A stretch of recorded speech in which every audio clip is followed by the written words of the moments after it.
Так, вот смотрите, в каком состоянии у вас труба. Со всех сторон. Вот, я буквально снимаю все отшелушивающееся. Вот. Прямо вообще со всех сторон. Это вот. Вам это дело надо все куски лишние поснимать. Понятно, что трубу нужно снижать на 47 сантиметров.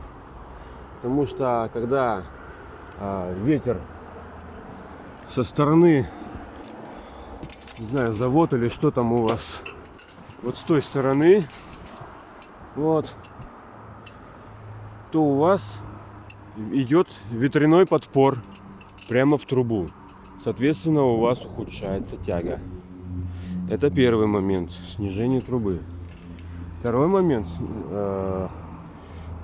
убрать вот эти все вот эти вот отшелушивающиеся вот детали, вот эти вот. Кирпич, получается, слоится от ветра, от дождя, от солнца, от жары, от мороза. Тут все играет роль.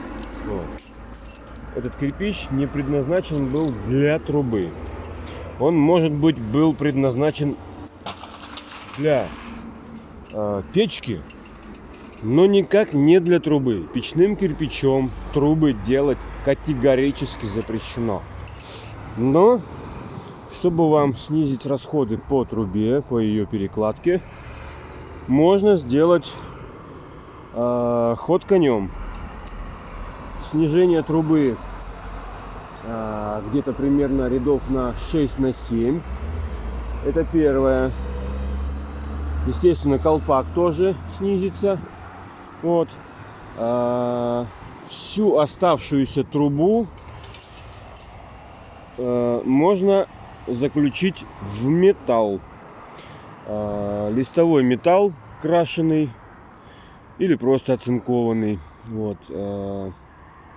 Заказать в тех местах, где из металла делают колпаки, вот эти все вот сливы, там то сё, да, вот, и там заказать кожух на эту трубу. Кожух наденется сверху, прямо вот так вплотную кожух наденется, и уже дождь, снег, солнце, морозы, все, ничего уже не будет влиять на эту трубу, потому что она будет сухая. Потому что дождь не будет на нее, кирпич не будет впитывать воду. Она будет сухая. И плюс к тому же она